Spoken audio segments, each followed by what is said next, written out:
Oh, so people told you were a good leader. Oh, you gave yourself that title? Okay.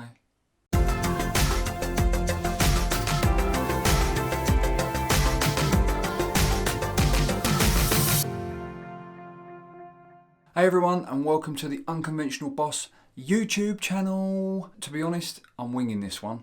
We're standing up. Normally I like to be sat down, nice and comfortable, so I know what I'm doing. I like the lights coming down on me with the dark and all the moody and all that game. But the sun's out and it's January 2021, the height of COVID. We're not getting enough sun as it is. So I thought, you know what? I'm going to have a bit of vitamin D in my life today. Let me know in the comments what you prefer. Whether you prefer the natural light or whether you prefer, dark and moody and all that. Let me know. Okay, so enough of that chit chat. Let's get down to why we're here. Lots of people do things well, and people talk about great leaders and what they should be doing. But how about the things they shouldn't be doing? Because you could do the things you're supposed to be doing, but still be doing the things you shouldn't be doing. So we're going to talk about the top 5. The 5 things that to be a great leader, you shouldn't be doing. You know those times when people do things and your instant reaction is, are you having me on? If I had £1 for every time I've reacted badly like that over the years, well, I wouldn't be spending all my time on YouTube. On that note, if you wouldn't mind just dropping a subscribe down below, hit the notifications, it really helps me out in these early days. You know the drill, Go on, off you go. Not too far though. Anyway, as you get more experienced, and in my case just older, you start to realise something. That initial reaction you had to that problem has actually done bugger all to solve the issue. And you now, an hour later, feel very different to how you did when it first happened. Shouldn't have kicked off earlier. No? No. Gene's got the right ump. The great leaders among us, and I'm sure you know some yourself, they process information differently. They understand the importance of letting the dust settle on a situation before they jump in with 2 feet. Once they've got that information, they can then make the best decision for the people and the business, because ultimately that's what's important. Okay, so how familiar does that sound? I'm sure you've heard it a million times over your career. People deflecting blame. Don't look at me. I didn't do it. When you're in a position of authority, whatever it may be, whether you're a team leader with 1 person or a big corporate leader with 1 million people, you have a massive impact on the way people do things and the decisions they make, whether you accept it or not. This means that when one of your team makes a mistake or something goes wrong in the business, you've had a massive influence on that. Now, it may not be a direct influence, but because of your position and the way they see you, you've had that impact. You can't deny it. Well, you can, but the fact is, you've had an influence on that decision and ultimately on that mistake. Now, don't mess that up. We don't make mistakes here.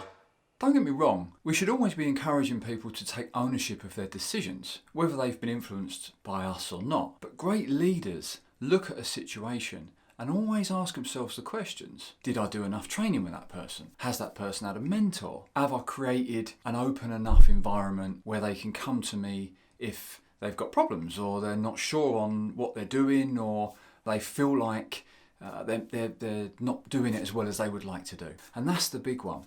Because too many organisations don't have that open door policy. Great leaders make sure they have. As that leader, every decision in the business, everything that goes on, comes down to the culture and the environment that you create. So ultimately, everything that happens, good and bad, is a direct reflection of the culture you've created. So as much as people don't want to hear this, everything that goes on is ultimately your fault. When you've been around a while, I won't say like me because I'm still really young and youthful, but for some people I know that have been around a while, sometimes something really annoying happens. They start to think that their ideas are always best. It's just not how I do it.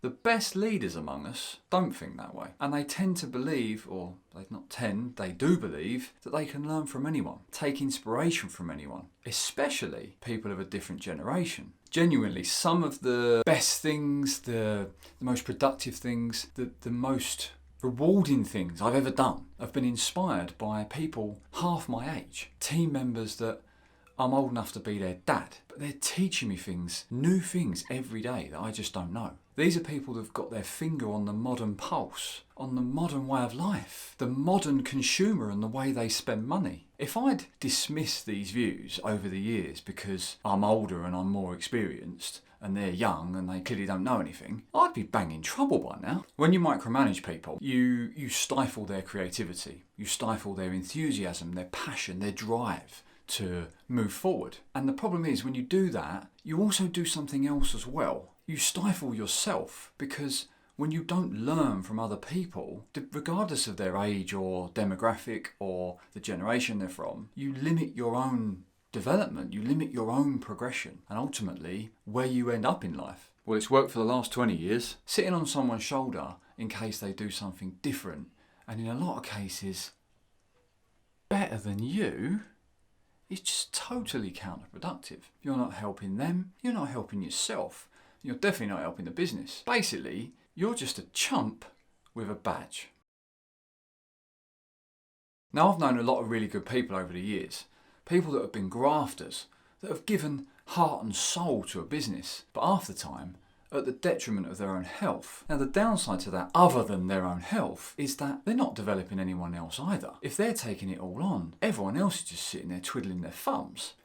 Oh, can I just, no?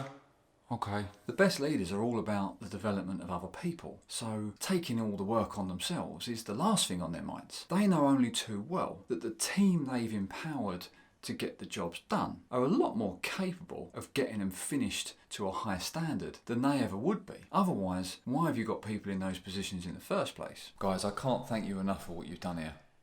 You've gone above and beyond, seriously. I couldn't have done it without you. To be an effective leader, you have to take your head out of the day-to-day operations of the business, and you have to be able to see the bigger picture. What's the point in taking all the work on that you're paying really good people really good money to complete?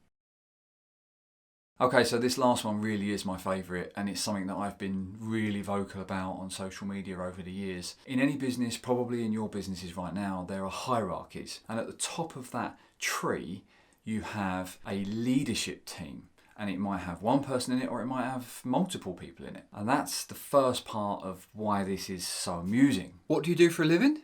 Oh, I'm a leader. Now, I'm far too old to be going around using the term lol, but after that last sketch, I kind of feel like that's an appropriate term right now. Let's get something straight. If the people you are paid to influence think you're a chump, then guess what? It don't matter what your badge says or what your headline says on LinkedIn, you're a chump. People try and tell stories all the time about the differences between managers and leaders and the journey that you need to go on to become a leader and the changes you need to go through. And it takes time and patience and experience. But then all of a sudden within their business, an opening becomes available to jump up to that leadership team. And that journey they should have been on goes out the window. I don't need to do that now. I'm in the leadership team, I'm a leader.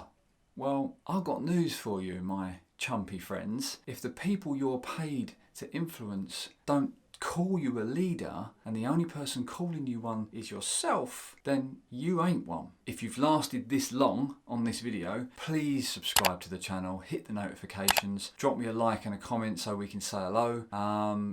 If you've lasted this long, you've clearly semi-enjoyed what I've had to say, or you just think I'm a big chump and you want to watch more of me being a chump. So thanks for watching, really appreciate it, and I'll see you next time.